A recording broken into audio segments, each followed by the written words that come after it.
Hi guys, welcome to my next TES Talks. I am here with a very special guest. This is Rachel Avalon. She is a friend and an amazing holistic nutritionist, and we have been working together since, I think we said 2009. Yeah, I did a beautiful cleanse with her and I felt amazing. So I wanted to bring her on today just to talk a little bit about the work that she does, her philosophies and the things that she enjoys in her life. So thanks for having me. Thank you for coming. It's such an honor. So first of all, I wanted to start with nutrition. I mean, we're talking all about balance for 2014. I thought that should be the theme of this TES Talk. So if you could kind of talk to us a little bit about your ideas surrounding balance, mind, body, spirit connection, and also just how do you eat? How do you do it? Yeah, well, I think food really is foundational because all of these biochemical reactions are happening constantly, whether we're aware of them or not. Really good example would be coffee. And a lot of people turn to that for instant energy or kind of an intensified focus. And what happens is that really stresses out the adrenals and promotes adrenaline, other stress hormones, and as a result that slows down your metabolism and throws you off balance. So you're in this fight or flight mode.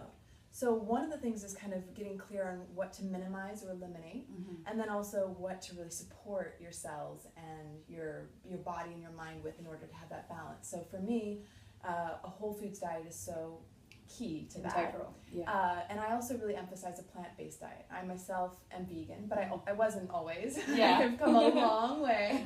And but I've seen such a difference in my immune system, my metabolism, my skin. Your energy. And definitely just how I think and feel and relate to the world. It just feels a lot more centered.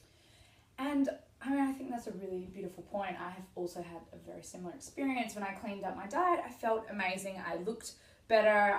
Everything about my life seemed to blossom and open up. And it was really remarkable. I was like, wow, it just took me changing a few aspects of my diet in order to feel this way. And it was a really beautiful feeling. So for those of us who are not vegan and we don't really have the cleanest diet, what are some baby steps that we can take in order to achieve that feeling of wellness? Yeah, absolutely. Well, I think one thing is making sure that you are not having excessive meat and dairy in your system, because most people, especially in America, consume twice the amount that they need, and they can't store extra protein. You end up storing it as fat, and that it's really harder on the body to digest. So practicing something like meatless Mondays, or aiming for one vegan meal a day, and it's not as hard as you think, because like a fruit protein smoothie could easily accomplish that. There's a lot of great resources out there. happycow.net is one of my favorites for finding recipes and restaurants that are local. I love that website. I've used it all over the world. It's amazing. They've got that amazing app as well when you travel. Yes. And then vrg.org is the vegetarian resource group. And that again has tons of articles, so you can get really clear on what your needs are, recipes, and for me, I'm always amazed at how many people assume that I just eat salads all day long. I don't. I really don't. No. And one of my favorite recipes that I've come up with is a vegan lasagna. That's fantastic. Yeah, and most of the people think it's like, oh my gosh, that's crazy. Yet that couldn't possibly be healthy. But when you focus on whole foods and vegan ingredients, it is. And it's filling as well. Absolutely. Because I've had a lot of friends who are like, oh, you eat predominantly vegan, then, I mean, how do you maintain feeling full? And I was like, there are so many ways that you can do it. And like a vegetarian vegan pasta, like that sounds amazing. So, and it tastes fantastic. Yeah, so if people want that website, or that recipe, it's on my website. It's rachelavalon.com. Yes. And there's lots of things to do out there to have fun with the process. That's amazing. Okay, so that is sort of our nutrition. She's also this amazing eco-warrior. She's very in tune with the environment. And why is that important to you? And how can us normal, regular folk try and figure out that in our everyday lives? It's something that I started thinking about as a little kid, and it actually was a huge reason why I ultimately became a vegan, because when you look at all the information about how 35% of the grain grown in this country is fed to livestock, and so much of our water, it's such an energy intensive process, and then of course there's the suffering that goes with all the factory farming. So, taking care of the environment is, I think, so crucial on a personal level, but also a collective level in terms of our own species, other species.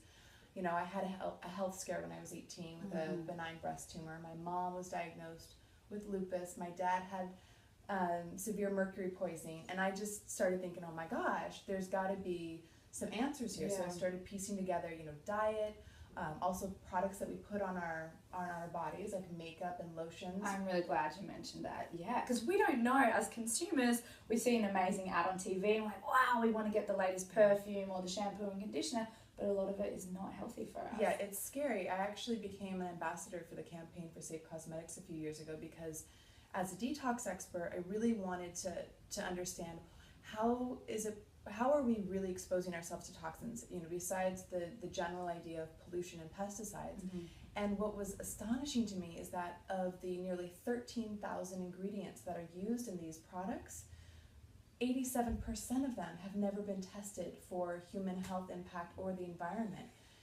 Which is so scary. Yeah, and that not only includes things like shampoo and mascara and deodorant, but also baby shampoo and things that you would assume would be safe, would be completely safe, and you put your trust in it. Exactly. So there's a great resource by the Environmental Working Group. They created the cosmetic database, and that is such an amazing resource because you can look through thousands of different brands, ingredients. So you can just search them. Yeah, and they've also got it categorized, so you can look up, sunscreen or lotion, perfume, and find things that are rated to be safe. Wow. Yeah, so that's cosmeticdatabase.com. Okay, that's another amazing resource. I also wanted to talk to you a little bit about just the spiritual side of yourself, and I always think of balance as mind, body, spirit, and it's the collective. When those three things are working so succinctly, that's when I feel my best. So how would you suggest to us to incorporate that side of ourselves as well? Yeah, I love that question because that is really fundamental to how I coach clients and strive to live my own life, because you can eat all the best foods in the world and stay away from all the things that are, sabotaging your best efforts. But if you don't practice that stillness and that centeredness, you're still going to be engaged in an uphill battle. So one of the things that I really encourage people to do is to take 3 deep breaths before every meal, and to weave breathing in throughout their day in a structured way. I also have been rereading Eckhart Tolle's A New Earth lately. I love that book. It is so amazing. That's one of my favorites. It's so amazing because I feel like a lot of our issues stem out of this kind of battle with the ego, and the ego is so tricky. It shows up in all these different forms. It could, a lot of times we think of it as very overtly ambitious or powerful, but sometimes even you could be in your ego when you're being shy and not realize it. So to get clear on that that dysfunction, and to be able to lovingly move yourself away from that and call in your authentic self, that in itself I think will go a really long way in terms of making good choices for yourself, feeling good, and all of that. That was so well put. That's so articulate.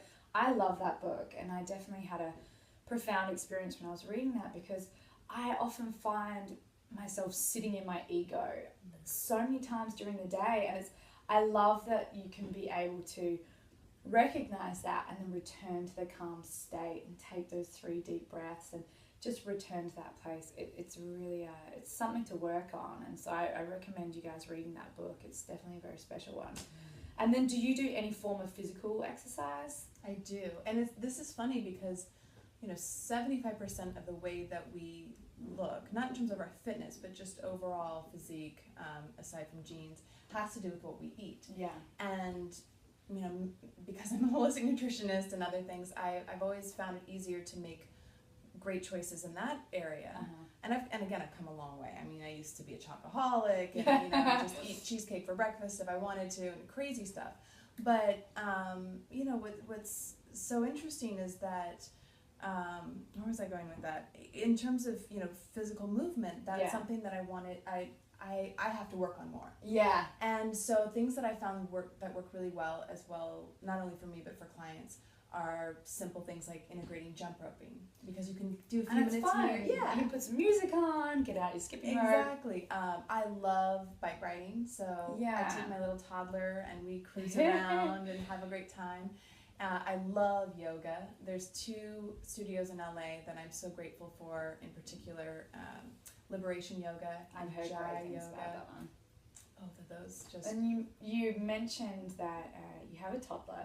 Yeah. So Rachel's also this beautiful earth mama. And for those of us who are expecting babies or have a family, what is that balance like, and how do you incorporate that in your life in terms of parenting? Yeah, well, it's funny because, there's such a difference between what you think it's going to be and then the actual experience. The reality. Yeah. And it is really demanding. Yeah. But what I do is I just try and teach the tools to Orlando that I strive to practice myself. So even though he's really little, I'm teaching him how to deep breathe and to kind of share his feelings and just to go with the flow as much as possible and to honor what he's experienced and not try and stifle any of that. I think that makes a big difference, and then just to keep reminding ourselves of all the things that we have to be grateful for. Yeah. So sometimes, like when we're going to sleep at night, we'll kind of go through this list, or we'll go through a song of things that we're grateful for. Beautiful. It's really fun. Well, thank you so much, Rachel. She is amazing. I knew you guys would really take to everything that she says. And she's really made such a profound impact on my life, and I'm really glad that I can share that with you guys. Thank you. And if you want to learn more, you can go to the website. Would you just say your website Yeah, again? it's rachelavalon.com. All right, guys. Thank you so much. Have the most beautiful 2014. Strive for balance this year. Mwah. Well said.